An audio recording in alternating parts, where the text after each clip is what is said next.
وكل محدثة بدعة وكل بدعة ضلالة وكل ضلالة في النار. قال الله تبارك وتعالى في الكلام المجيد والفرقان الحميد: أعوذ بالله السميع العليم من الشيطان الرجيم. بسم الله الرحمن الرحيم. يا أيها الناس اتقوا ربكم الذي خلقكم من نفس واحدة وخلق منها زوجها وبث منهما رجالا كثيرا ونساء واتقوا الله الذي تساءلون به والأرحام إن الله كان عليكم رقيبا. يا أيها الذين آمنوا اتقوا الله حق تقاته ولا تموتن إلا وأنتم مسلمون. يا أيها الذين آمنوا اتقوا الله وقولوا قولا سديدا يصلح لكم أعمالكم ويغفر لكم ذنوبكم ومن يطع الله ورسوله فقد فاز فوزا عظيما. اللهم صل على محمد وعلى آل محمد كما صليت على إبراهيم وعلى آل إبراهيم إنك حميد مجيد. اللهم بارك على محمد وعلى آل محمد كما باركت على إبراهيم وعلى آل إبراهيم إنك حميد مجيد. رب اشرح لي صدري ويسر لي أمري واحلل عقدة من لساني يفقهوا قولي. رب زدني علما رب زدني علما. ہمہ قسم کی حمد و ثنا اللہ مالک الملک کے لیے، تمامی قسم کے درود و سلام امام الانبیاء محمد مجتبیٰ سرور دو عالم حضرت محمد الرسول اللہ صلی اللہ علیہ وسلم کے لیے خاص اور مختص ہیں۔ حمد و صلوات کے بعد اللہ رب کائنات نے کلام مقدس میں ارشاد فرمایا ہے: الا لہ الخلق و لہ الامر۔ سنو، اس کائنات میں ساری مخلوق اللہ کی ہے اور حکم بھی اسی کا ہی چلے گا۔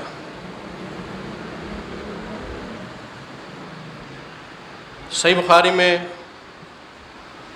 امام بخاری رحمۃ اللہ علیہ نے ایک واقعے کی تخریج کی ہے،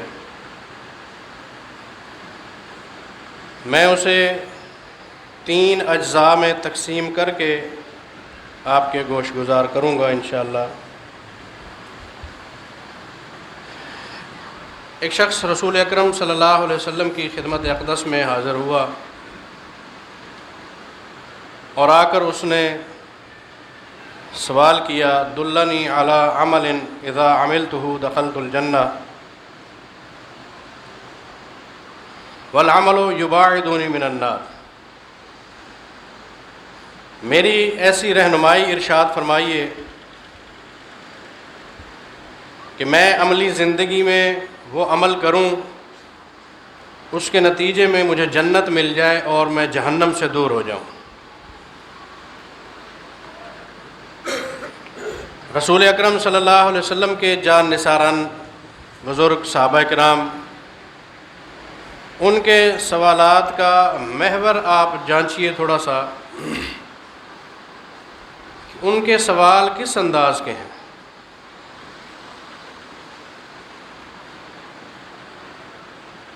اس بندے نے جنت کا قرب تلاش کرنے کی سعی کی اپنے سوال میں اور جہنم سے دور ہٹنے کا ملتمس ہے۔ اور بالعموم صحابہ کرام کے سوالات ایسے ہی ہوا کرتے تھے۔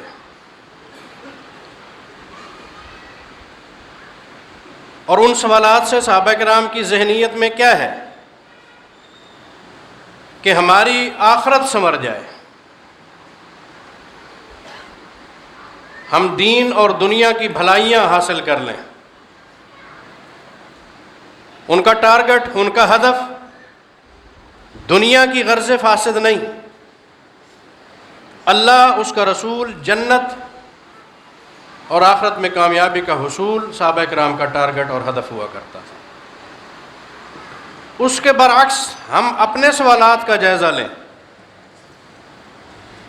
ہم جب کسی صاحب علم سے کوئی سوال کرتے ہیں،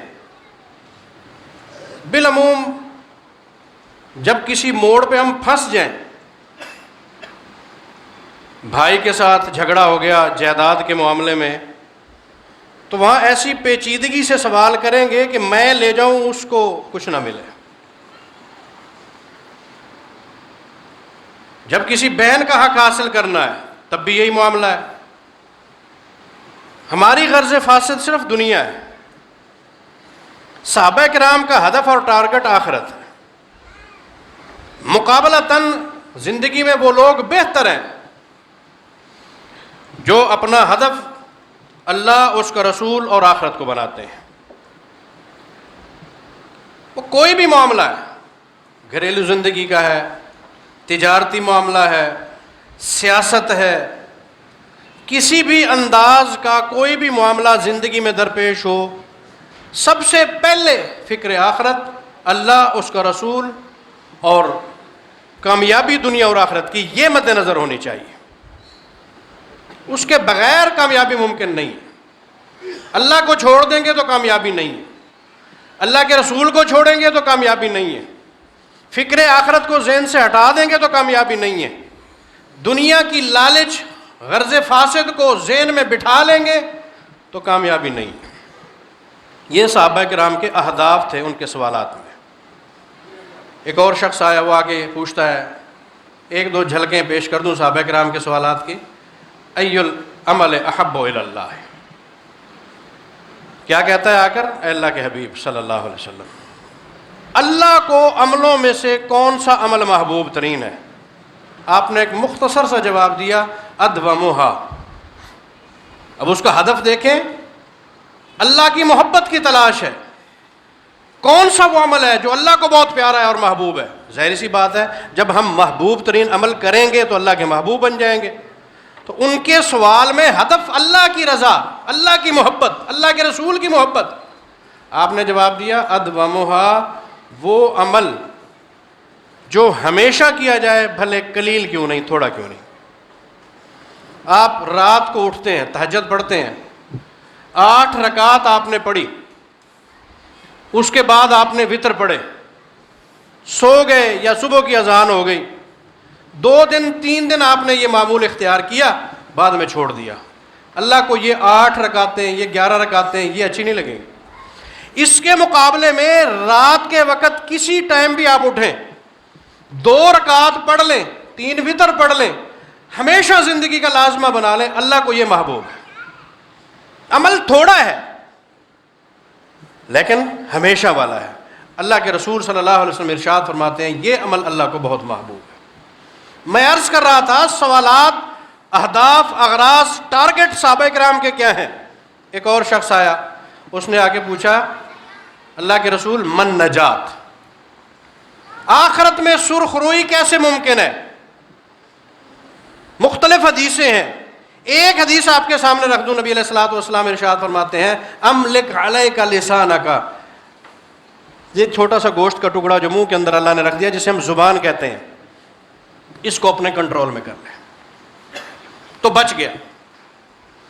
عقائد میں تیری زبان درست ہو، عملی کیفیت میں درست ہو، کاروبار میں درست ہو، عام معاملات اور نجی گفتگو ہے، گھریلو ہے یا معاشرتی ہے، محلے میں ہے یا کسی بھی جگہ پر ہے، زبان کو کنٹرول میں رکھ، اس کو بے لگام نہیں ہونے دے، تو بچ گیا۔ یہ سوالات صحابہ کرام کے، وہ نجات چاہتے ہیں، اللہ کی محبت چاہتے ہیں، آخرت میں جنت چاہتے ہیں، جہنم سے دوری چاہتے ہیں، یہ ہدف ہیں صحابہ کرام کے۔ اور وہ صحابہ جو اللہ نے میرے نبی محمد الرسول اللہ صلی اللہ علیہ وسلم کو چن چن کر دیے تھے، ابو بکر صدیق ہیں، عمر فاروق ہیں، عثمان غنی ہیں اور دیگر صحابہ کرام۔ اللہ اکبر۔ امام مالک رحمۃ اللہ علیہ، ان کا ایک واقعہ کتاب الاعتصام میں ہے۔ اعتصام جو رسالہ آتا ہے، میں اس کی بات نہیں کر رہا، الاعتصام ایک کتاب ہے، کتاب الاعتصام۔ امام مالک رحمہ اللہ ارشاد فرماتے ہیں، ایک شخص ان کے پاس آیا، اس نے آ کر ایک سوال کیا، میں عمرہ پہ جانا چاہتا ہوں، میں عمرہ پہ جانا چاہتا ہوں، احرام کہاں سے باندھوں؟ ظاہر سی بات ہے، آپ بھی جانتے ہیں، حضرت امام مالک رحمۃ اللہ علیہ مدینہ منورہ میں اس وقت، اور انہوں نے جواب دیا کہ تو ذوالحلیفہ سے احرام باندھ لے۔ رسول اکرم صلی اللہ علیہ وسلم کو صحابہ کرام نے دیکھا ہے کہ وہ ذوالحلیفہ سے احرام باندھ کر سفر کیا کرتے تھے۔ ذوالحلیفہ مسجد نبوی سے یا مدینہ منورہ سے کوئی 11-12 کلومیٹر کے فاصلے میں، جو لوگ زیارت کر آئے ہیں انہیں معلوم ہے، اور جو نہیں گئے اللہ پاک ان کو بھی لے جائے، دکھائے۔ تو وہاں آج کل مسجد ہے، مسجد ذوالحلیفہ، وہاں سے احرام باندھا جاتا ہے، اور بیر علی بھی مشہور ہے وہ علاقہ۔ تو وہ بندہ پتہ کیا کہتا ہے؟ کہتا ہے میرا ذہن کچھ اور کہتا ہے، میرا جہاں تک دماغ کام کرتا ہے نا وہ کچھ اور ہے۔ امام مالک رحمہ اللہ پوچھتے ہیں تو بتا دے بھائی تیرے ذہن کے اندر کون سی چیز تجھے عجیب لگتی ہے، یا تیرا کیا مسئلہ ہے؟ وہ کہنے لگا میرا دل کرتا ہے، میری سوچ کہتی ہے کہ میں مسجد النبوی سے احرام باندھوں۔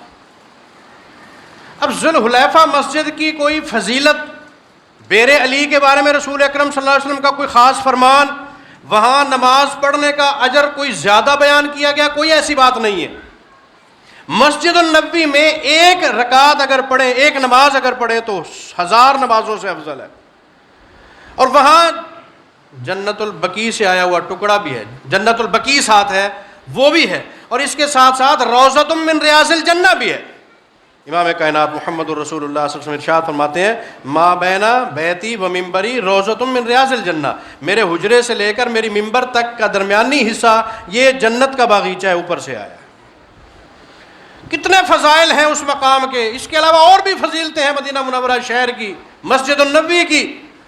وہ کہتا ہے میری سوچ کہتی ہے میں وہاں سے احرام باندھ کر چلوں۔ اللہ اکبر۔ امام مالک رحمہ اللہ بھلا کیا فرماتے ہیں؟ یہ بہت بڑا فتنہ ہے، تیری سوچ نہیں ہے، یہ سوچ بہت بڑا فتنہ ہے۔ کہنے لگا حضرت کیوں؟ فرمانے لگے کہ تیری سوچ صرف یہاں تک محدود ہے کہ مسجد نبوی کی فضیلت جو رسول اللہ صلی اللہ علیہ وسلم نے بیان کی، لیکن تو آپ کے حکم سے ذہن کو موڑ رہا ہے کہ امام کائنات صلی اللہ علیہ وسلم نے وہاں سے احرام باندھا ہے۔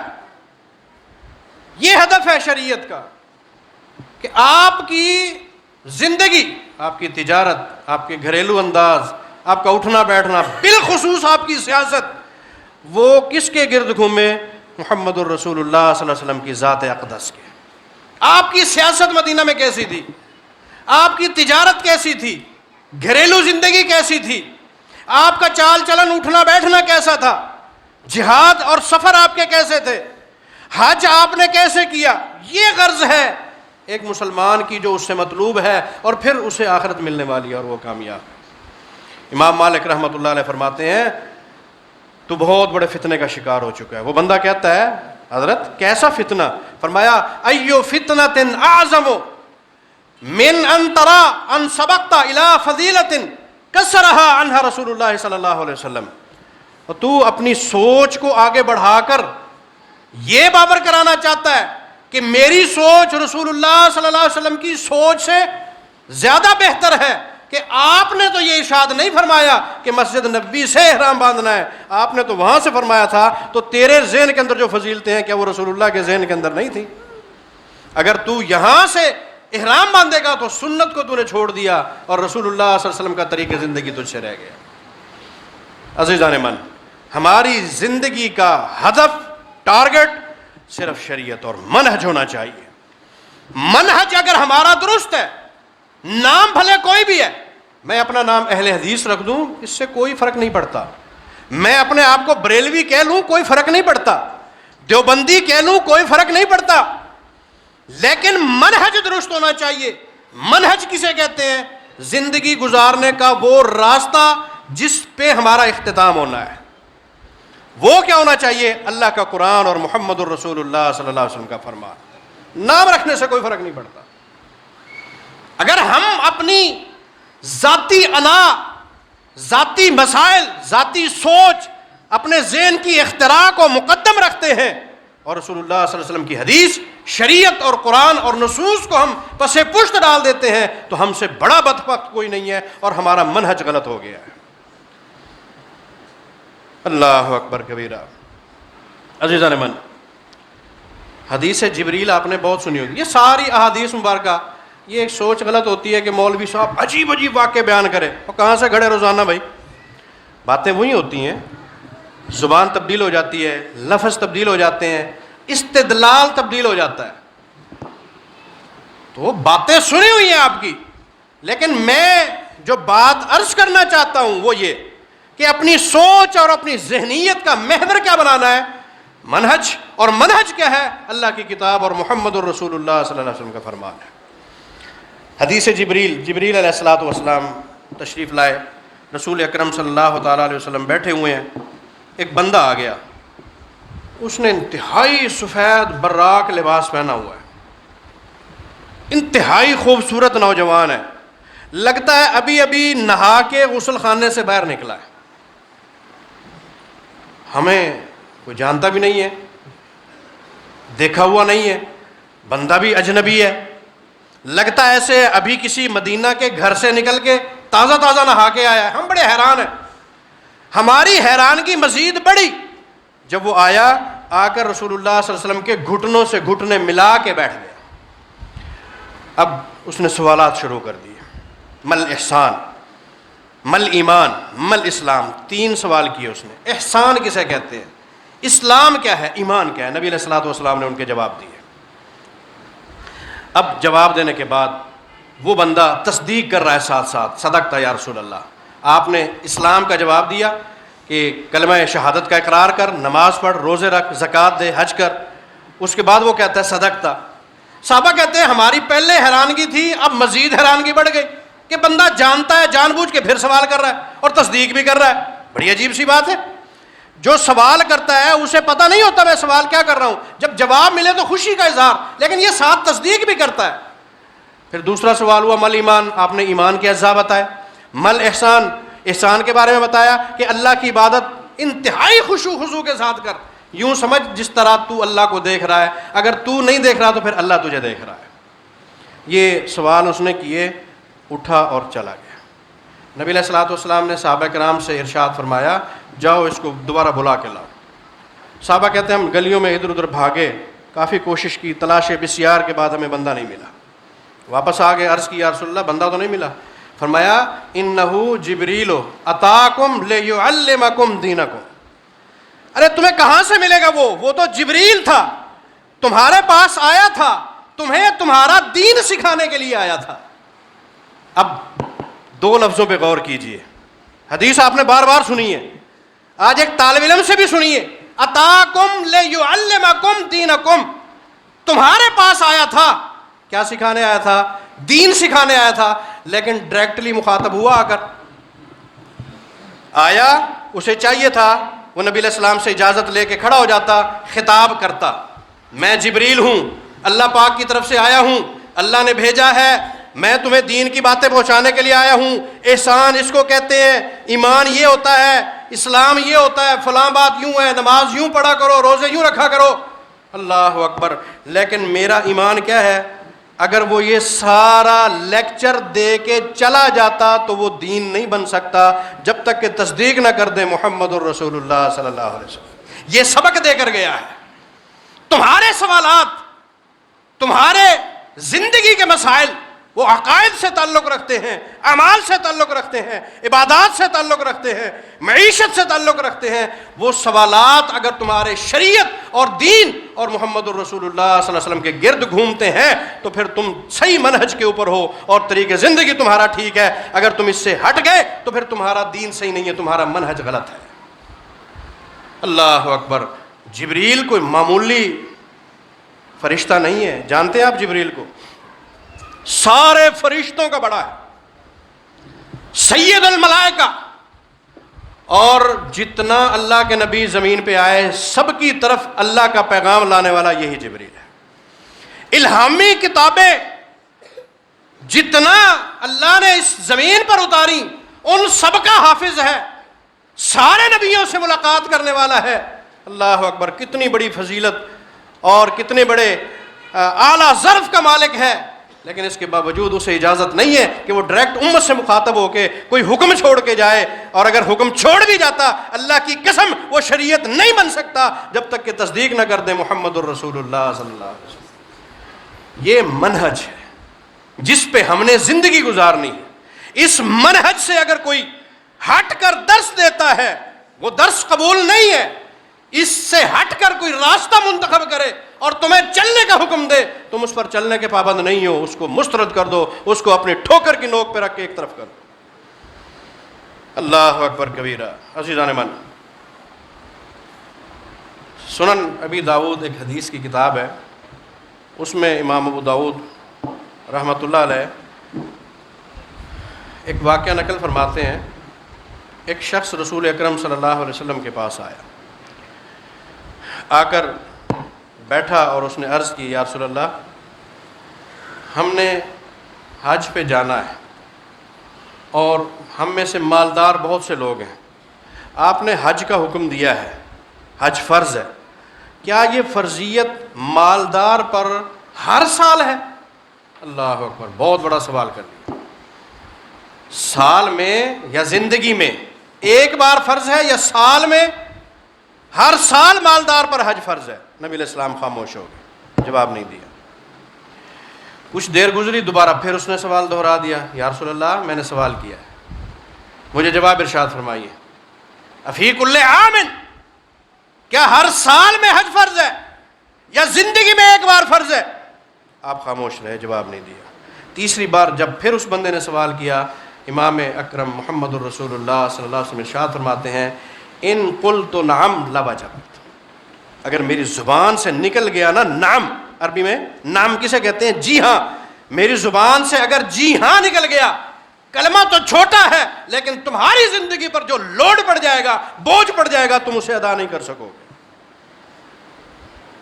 جو تمہاری زندگی میں بوجھ پڑے گا، تم میں سے کوئی بھی ایسا مالدار اور صاحب استطاعت نہیں ہے جسے یہ طاقت دی گئی ہو اللہ کی طرف سے کہ وہ ہر سال حج پہ جا سکے۔ تم اس طرح کے سوالات نہ کیا کرو۔ اللہ اکبر، یہ ہے شریعت امام کائنات محمد الرسول اللہ صلی اللہ علیہ وسلم کی زبان اقدس سے اگر ہاں یا نہ نکل گیا تو یہ بھی شریعت بن جاتا ہے اور انسان کی ذمہ داری بن جاتی ہے۔ اگر وہ نہیں کرے گا اللہ کے نزدیک مجرم بن جائے گا۔ یہ منہج ہے، یہ وہ راستہ ہے جس کے اوپر ہم نے زندگی گزارنی ہے، جس کے اوپر چل کے ہم نے جنت حاصل کرنی ہے۔ وہ صحابی جو سوال لے کے آیا ہے، دلنی علی عمل یقربنی الی الجنہ ویباعدنی من النار، مجھے ایسا عمل بتائیے کہ مجھے جنت کے قریب کر دے اور جہنم سے دور کر دے۔ یہ ٹارگٹ ہے صحابہ کرام کے۔ زندگی میں سرخروئی چاہیے۔ اللہ اکبر کبیرہ۔ دیکھیں اس امت میں افضل ترین انسان کون ہے بھلا؟ آپ بتائیے۔ رسول اللہ صلی اللہ علیہ وسلم کے بعد افضل ترین امت میں کون ہے؟ سیدنا ابو بکر صدیق رضی اللہ تعالیٰ عنہ۔ اگر وہ نماز پڑھتے ہیں، میں کیا کہوں گا؟ یہ نماز شریعت کے مطابق ہے۔ اگر وہ حج کرتے ہیں، میں کیا کہوں گا؟ شریعت کے مطابق ہے۔ وہ کوئی ہدایت ارشاد فرماتے ہیں، میں یہ کہوں گا کہ شریعت کے مطابق ہے۔ کوئی شخص اس امت میں ہے جس کے ذاتی عمل کو، جس کے قول کو، جس کے فعل کو، جس کی فقہ اور سمجھ کو، اللہ اکبر، جس کی دانش کو یہ کہہ دیا جائے کہ یہ شریعت ہے، یہ صرف حق کس کا ہے؟ امام الانبیاء محمد الرسول اللہ صلی اللہ علیہ وسلم کا حق ہے۔ آپ نماز پڑھتے ہیں، میں کہہ سکتا ہوں یہ شریعت ہے۔ آپ حج کرتے ہیں، میں کہہ سکتا ہوں یہ شریعت ہے۔ شریعت بنتی ہے تو امام کائنات کے وجود اطہر سے بنتی ہے، آپ کے عمل سے بنتی ہے، آپ کی زبان سے شریعت پیدا ہوتی ہے۔ اللہ اکبر. کوئی انسان بھلے وہ افضل ترین اس امت کے اندر کیوں نہیں، اس کا قول فعل عمل اور اس کی زندگی کا ایک ایک پہلو وہ شریعت نہیں ہو سکتا، شریعت کے مطابق ہو سکتا ہے. میں جو عرض کرنا چاہتا ہوں پتہ نہیں سمجھ آئی ہے کہ نہیں آئی آپ. کوئی امت کے اندر اس پوزیشن پہ نہیں کہ اس کا ذاتی فعل عمل اور اس کا عقیدہ، اس کا منہج، اس کا راستہ، اس کو ہم شریعت کہہ سکیں یہ حق ہے تو صرف محمد الرسول اللہ صلی اللہ علیہ وسلم کا حق ہے. عزیزان من، ہم اپنے منہج کو بھول بیٹھے. بعض اوقات بیوی کی محبت میں منہج بھول جاتا ہے، بعض اوقات ایسا ہوتا ہے اولاد کی محبت میں منہج بھول جاتا ہے، بسا اوقات مال و دولت کی محبت میں منہج بھول جاتا ہے، دنیا داری کی وضاقتہ میں، کرسی کی ہوس، جاہ و جلال کی تلاش، اس میں ہم منہج کو بھول جاتے ہیں. عزیزان من، منہج نہ بھولا کرو. اور آج سب سے بڑا المیہ اس امت اور اس بالخصوص اس مملکت خداداد کا اور اس کی سیاست کا یہ ہے، ہم سیاسی رو میں جب بہہ جاتے ہیں تو ہم منہج کو بھول جاتے ہیں. وہ میرا ہے، وہ تیرا ہے، وہ تیرا وہ میرا. اللہ اکبر. وہ میرا بڑا ہے، میرا قائد ہے، میرا لیڈر ہے. لیڈر بھی منتخب کرنے ہیں تو منہج دیکھو کس کا ٹھیک ہے. لیڈر کا منہج کتاب اللہ سنت رسول اللہ ہے. اللہ کی قسم اس سے بڑا لیڈر تمہیں کوئی نہیں ملے گا. اور اگر اس کا منہج، اس کی سوچ کتاب و سنت سے متصادم ہے، اس کی نمازیں قرآن و سنت سے متصادم ہے، اس کا عقیدہ قرآن و سنت سے متصادم ہے، تو وہ منہج کے اوپر نہیں ہے. تمہارا حق نہیں بنتا کہ تم اسے اپنا لیڈر تسلیم کرو اور اس کے پیچھے چل پڑو. ورنہ جس گمراہی کے گڑھے میں وہ گرے گا، یقینی سی بات ہے جو اس کے پیچھے آنے والے ہیں وہ بھی اسی گڑھے کے اندر گریں گے. اور ہمارے ملک کی سیاست نے ہمارے گھروں کے اندر فتنے جنم کر دے دیے، فتنوں کا بیج بو دیا. بیٹا اس پارٹی میں ہے، باپ اس پارٹی میں ہے، بیوی اس کی طرفدار ہے، شوہر اس کا طرفدار ہے. ہمارے گھروں کے اندر نفرت کے بیج، ایک دوسرے کے مخالف، صرف ایک ایسی غرض فاسد کی وجہ سے جس سے ہمیں کچھ حاصل ہونے والا نہیں، نہ دنیا کے اندر نہ آخرت کے اندر. اور ایک مزدور نے روٹی تو خود کمانی ہے نا، سارا دن محنت کرے گا، اس کو آ کر نواز شریف دے کے جائے گا، اسے عمران دے کے جائے گا.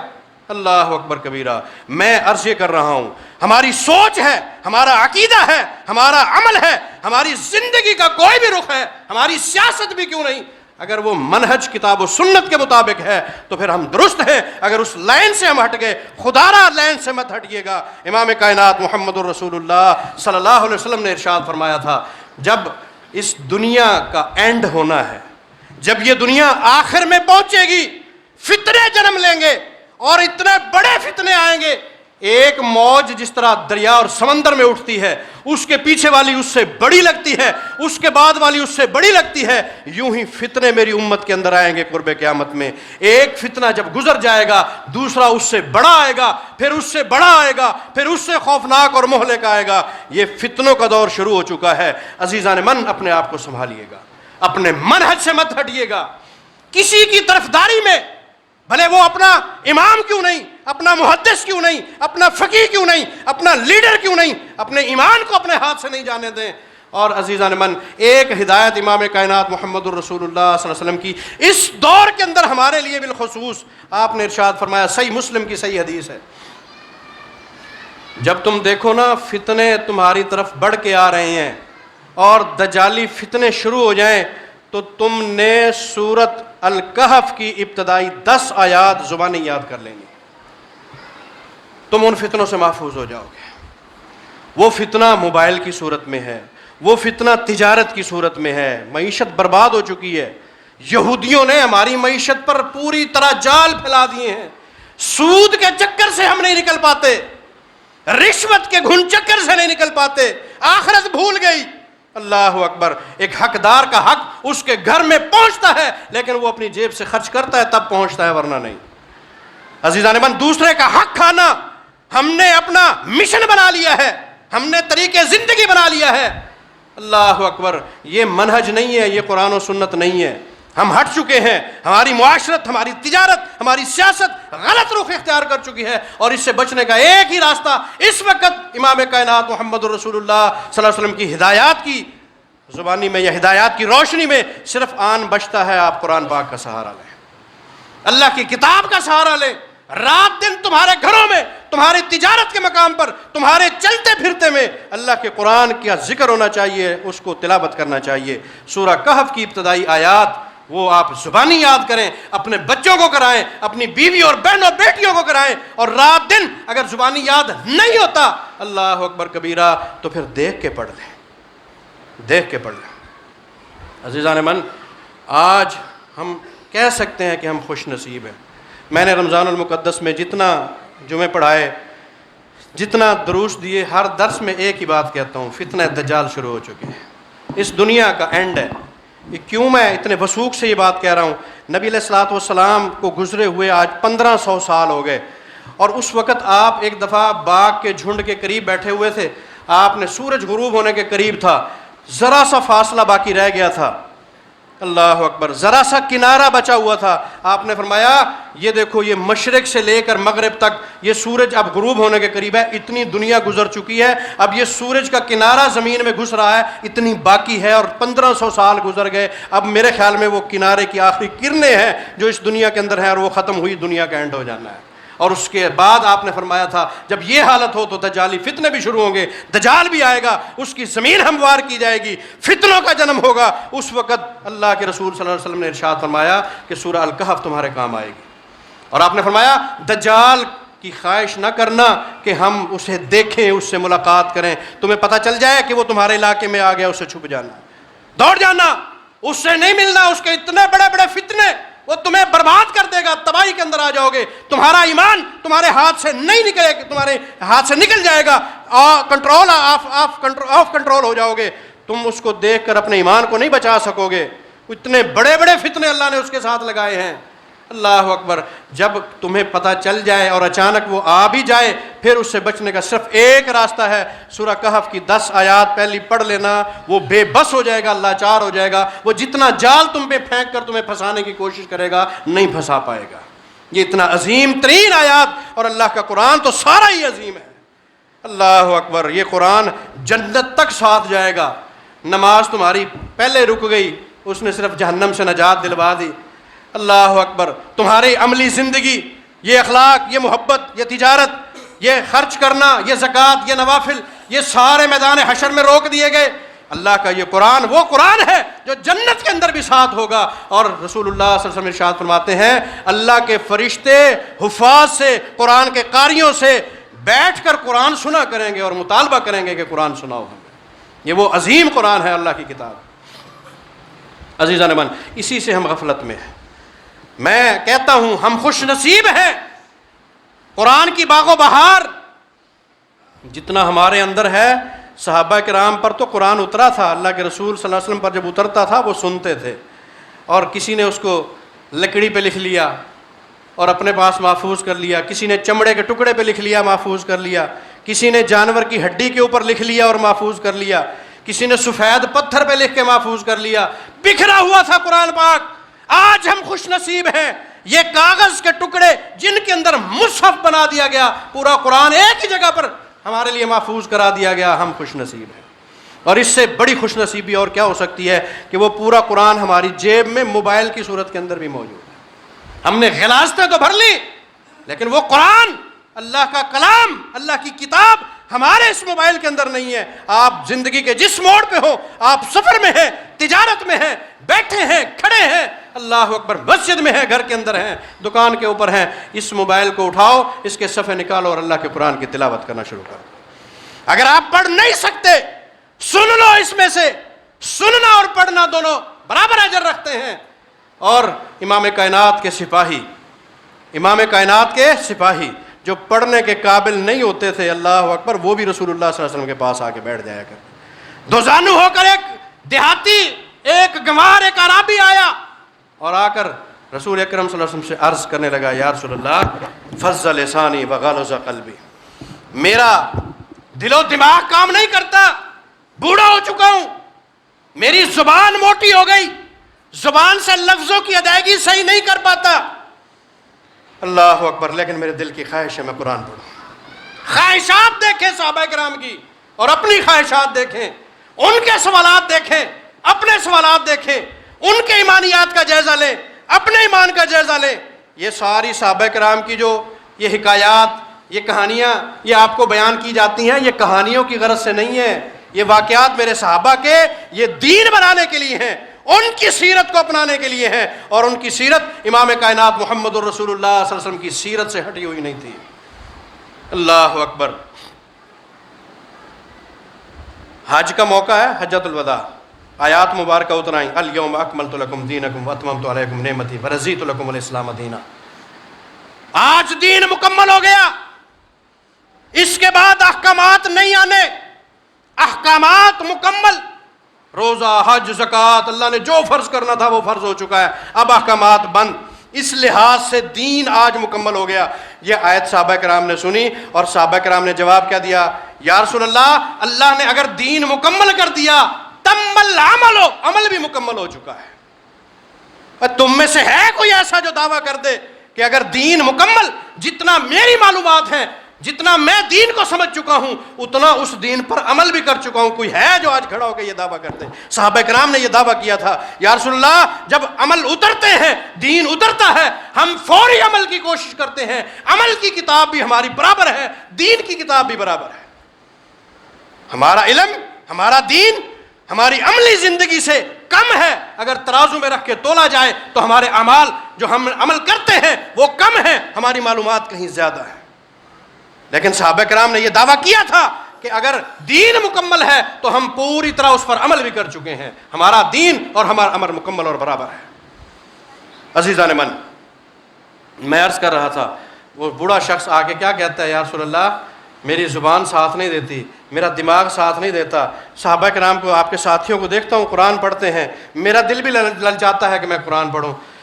آپ نے اس سے فرمایا, ہاں اگر تو قرآن پڑھنا چاہتا ہے تو یہ 5 لفظ میں تجھے سکھاتا ہوں, تو پڑھا کر, تجھے قرآن کا ثواب ہوگا. یہ ان لوگوں کے لیے نہیں بتا رہا جو قرآن پڑھ سکتے ہیں وہ پڑھیں, باعث اجر ہے, باعث برکت ہے. اللہ کی رحمت کے فرشتے اترتے ہیں, اللہ کی رحمت کے فرشتے اترتے ہیں قرآن سننے کے لیے. اللہ بھی مشتاق رہتا ہے قرآن سننے کے لیے. وقت نہیں ہے ورنہ میں آپ کو حدیث سناتا. اللہ خود قرآن کو غور سے سنتا ہے, ملائکہ غور سے سنتے ہیں, رب کی رحمتوں کو لے کر اس کے گھر کے اوپر گھیرے ڈال لیتے ہیں. جس گھر کے اندر, جس دکان کے اندر قرآن کی تلاوت ہو رہی ہو, جس مقام پہ قرآن کی تلاوت ہو رہی ہو.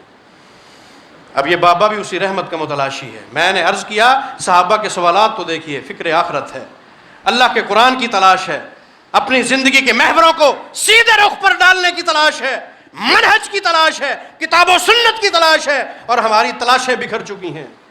اللہ اکبر. نبی علیہ السلام نے فرمایا, بابا تو یہ پڑھا کر, سبحان اللہ والحمد للہ ولا الہ الا اللہ واللہ اکبر ولا حول ولا قوت الا باللہ. ایک اور حدیث میں لفظ آئے فإنہن من القرآن, یہ لفظ بھی قرآن سے ہی ماخوذ ہے. اللہ اکبر بھی قرآن میں موجود ہے, الحمدللہ بھی قرآن میں موجود ہے, سبحان اللہ بھی قرآن کے اندر موجود ہے, لا الہ الا اللہ بھی موجود ہے, لا حول ولا قوت الا باللہ بھی موجود ہے. تو ان لفظوں کا بار بار پڑھنا. اب وہ بیچارہ جس طرح نبی علیہ السلام پڑھ رہے تھے ساتھ ساتھ دہرانا شروع کر دیا. آپ بھی پڑھ رہے ہیں, وہ بھی, کہ میں سیکھ لوں. وہ دہرانے کے بعد بیٹھ گیا, بڑبڑاتا رہا. کچھ دیر کے بعد پھر سوال کرتا ہے, یا رسول اللہ, اللہ اکبر. میں نے کہا صحابہ کے سوال دیکھ کے اپنا منہج تبدیل کر دو. صحابہ کے سوالات میں ہی دین ہے, ہمارے سوالات بگڑ گئے. صحابہ کے سوال دیکھو, وہ کیا کہتے ہیں؟ یا رسول اللہ یہ تو ہو گیا اللہ کے لیے, اللہ اکبر, اللہ کی تسبیح, سبحان اللہ, اللہ کی تسبیح, لا الہ الا اللہ, اللہ کی وحدانیت کا اقرار, لا حول ولا قوت الا باللہ, اللہ کی طاقتوں اور رموز و اسرار کا اظہار. فماذا لی, میرے لیے بھی تو کچھ ہونا چاہیے, میں بھی تو جنت میں جانا چاہتا ہوں. امام کائنات محمد الرسول اللہ صلی اللہ علیہ وسلم نے مایوس نہیں فرمایا اور فرمایا تو یہ پڑھا کر, اللہم اغفر لی وارحمنی واہدنی وعافنی وارزقنی, اللہ مجھے معاف کر دے, میں گناہ گار ہوں.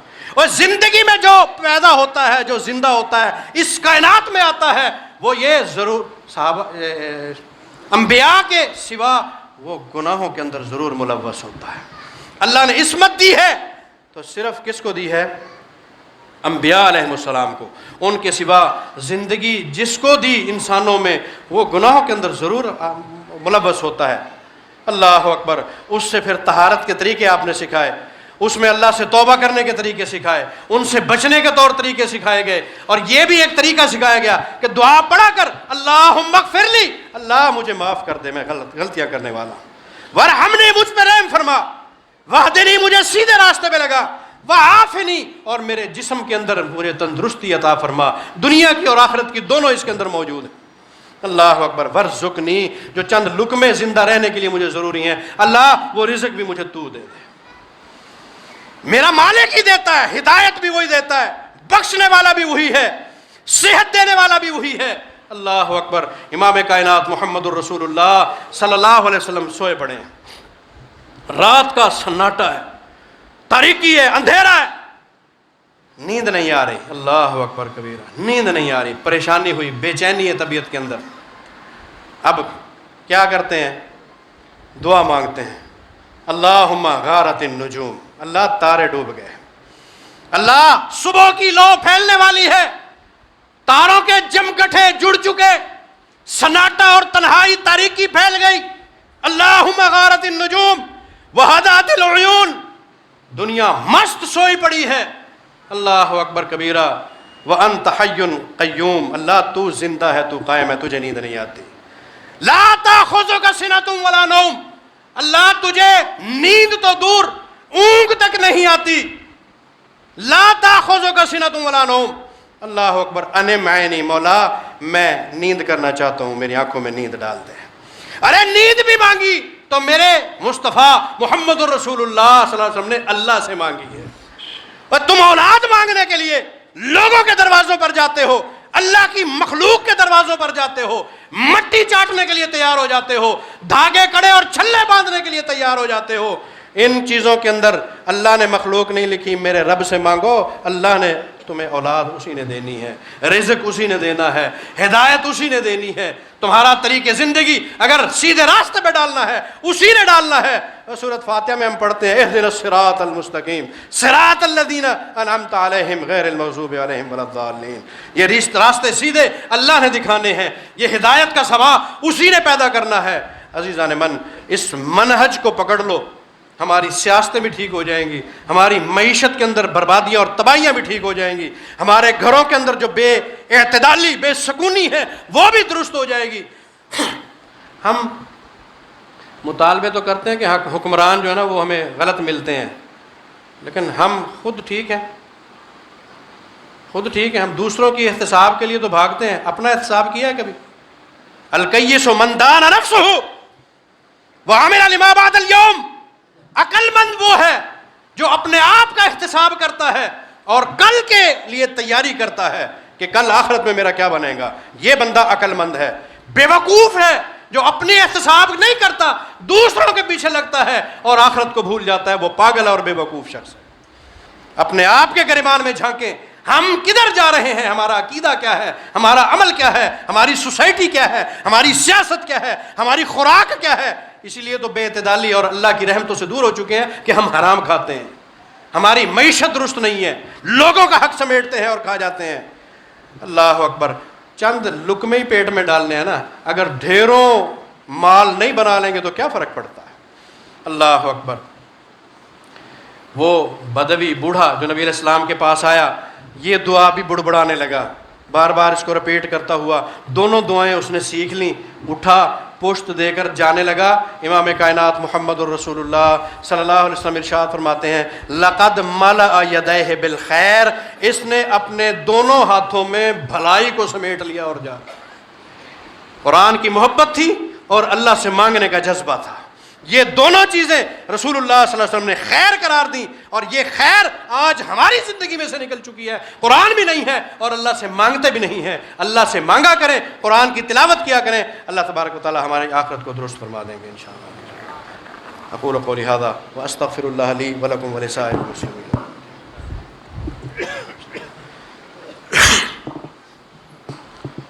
اللہم صلی علی محمد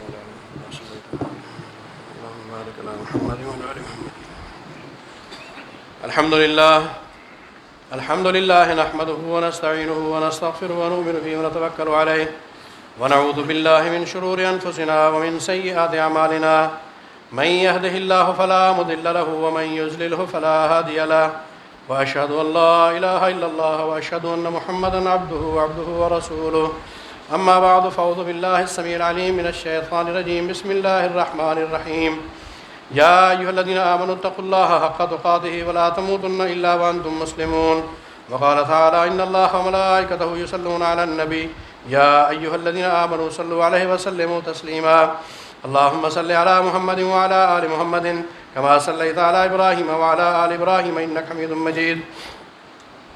درود شریف جب پڑھا جائے اس کو بار بار پڑھنا چاہیے، اپنے زبان سے ادا کرنا چاہیے، بھلے وہ جمعہ کا خطبہ ہی کیوں نہ ہو. اللهم صل على محمد وعلى آل محمد كما صليت على إبراهيم وعلى آل إبراهيم إنك حميد مجيد. اللهم بارك على محمد وعلى آل محمد كما باركت على إبراهيم وعلى آل إبراهيم إنك حميد مجيد. اللهم انصر من نصر دين محمد صلى الله عليه وسلم واجعلنا منهم واخذل من أعرض عن دين محمد صلى الله عليه وسلم ولا تجعلنا منهم. عباد الله رحمكم الله، إن الله يأمر بالعدل والإحسان وإيتاء ذي القربى وينهى عن الفحشاء والمنكر والبغي يعظكم لعلكم تذكرون.